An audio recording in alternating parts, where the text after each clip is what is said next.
Morning everyone and welcome back to my channel. I hope তোমরা সবাই খুব ভালো আছো আর আমিও ভালো আছি। আর আজকে তো 18 তারিখ হয়ে গেল, মানে 25শে ডিসেম্বর তো চলেই এলো বড়দিন। তো আজকে থেকেই ভাবছি ঘর তো ঝাড়া পোছ শুরু করে দেবো। তো তাড়াতাড়ি ওই জন্য রান্নাটা করে নিচ্ছি, রান্নাটা সেরে তারপরে যাব ঘর ঝাড়তে। তো চলো সাথে থাকো এবং পুরো ব্লগটা দেখতে থাকো। আজ হচ্ছে ডিসেম্বরের 19 তারিখ। সকালবেলা ঘুম থেকে উঠে ব্রেকফাস্ট হয়ে গেছে, আমি চলে এসেছি রান্নাঘরে।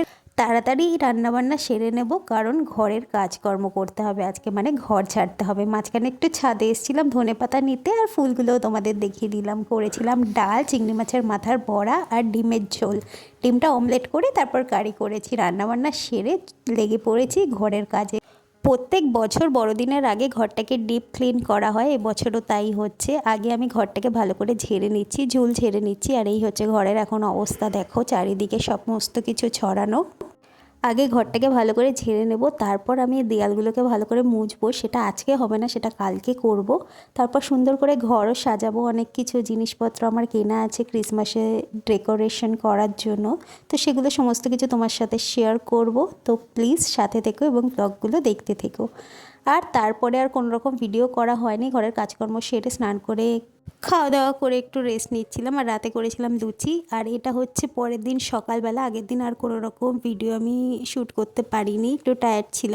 পরের দিন মানে 20 তারিখ সকালবেলা ব্রেকফাস্ট সেরেই বেরিয়ে পড়েছি বাজারে। কিছু সবজিও নেওয়া ছিল, মাছ নেওয়া ছিল, আর মেন যেটা নেওয়া ছিল সেটা হচ্ছে কেকের মশলা। সেগুলো নিয়ে আমরা চলে এসেছি বাড়িতে। এই সবজিগুলো বাজার থেকে আনা হয়েছে। আর এনেছি হচ্ছে কেক করার জন্য যা যা জিনিসপত্র লাগবে সেগুলো, মোরব্বা, কিশমিশ, কাজু, চেরি, এই সমস্ত জিনিসগুলোকে আবার কাটতেও হবে, সেটা রাতে করব। আর আজকে আগের দিন আমি ঘর ঝেড়েছিলাম, আজকে দেখো এই মপটা দিয়ে আমি ঘরের দেয়ালগুলো সমস্ত মুছে নিচ্ছি। এটা আমি একটা ইউটিউব ভিডিও দেখেই শিখেছি। আর এটা কিন্তু খুব ইজি হচ্ছে কাজটা করা। হাতে কাপড় দিয়ে মুছতে অনেক টাইম লাগে। আমি একটা নতুন মপ রেখে দিয়েছিলাম, সেটাই আমি এই স্ট্যান্ডটার মধ্যে লাগিয়েছি। এবার একটুখানি শ্যাম্পুর জলের মধ্যে এটা ভালো করে ধুয়ে আমি সমস্ত দেয়ালগুলোকে ভালো করে মুছে নিচ্ছি। একটু যে ধুলো ধুলো কালো কালো হয়ে থাকে না, এটা দিয়ে মুছলে খুব সুন্দরভাবে পরিষ্কার হয়ে যায়। তারপর একবার পরিষ্কার জল দিয়ে ভালো করে মুছে নেব। সমস্ত দেয়ালগুলো কিন্তু আমার চকচক করছে। তোমরাও এইভাবে কিন্তু ঘরের দেয়াল পরিষ্কার করতে পারো, যদি দেয়ালগুলো ওয়াটারপ্রুফ হয়ে থাকে, মানে রঙটা। বেশ ভালো একটা টেকনিক। ইউটিউব কিন্তু অনেক হেল্প করে আমাদের অনেক কাজে। তো এখানে দেখো কার্টেন্সও লাগাতে হবে। আগে ঘরটাকে ভালো করে মুছে নিচ্ছি, মানে দেয়ালগুলোকে, তারপর ঘর ঝাড় দেবো। ঘর মোছাও বাকি আছে। আর বাজার থেকে একটা গাছও এনেছিলাম, আমি তোমাদের দেখাচ্ছি, দাঁড়াও।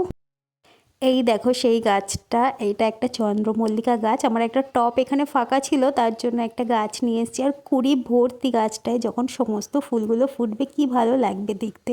আর দেখো ছাদে এসেছি, বর করছিল ছাদে স্নান। ও শীতকালে ছাদেই স্নান করে, আমার স্নানও হয়ে গেছে। আর কিশমিশগুলো শুকো দিয়েছিলাম রোদে, সেগুলো একটু নাড়াচাড়া করে নিলাম। নিচে এসে খেতেও বসে পড়েছি। মাংস করেছিলাম, লাল শাক ভাজা আর ডাল। খাওয়া দাওয়া করে একটু রেস্ট নিয়েছিলাম। সন্ধ্যাবেলা বর নিয়ে এলো ফুচকা। আর ফুচকা তো আমার অল টাইম ফেভারিট। ফুচকা দেখলেই জিভে জল চলে আসে, তো জমিয়ে ঝাল ঝাল ফুচকাটা খেলাম শীতের সন্ধ্যাবেলা। ঘর পরিষ্কার করা হয়ে গেছে, এরপর রয়েছে ঘর গোছানোর কাজ। সেটা কালকে থেকে শুরু করব, সেটা তোমরা কালকের ব্লগে দেখতে পাবে।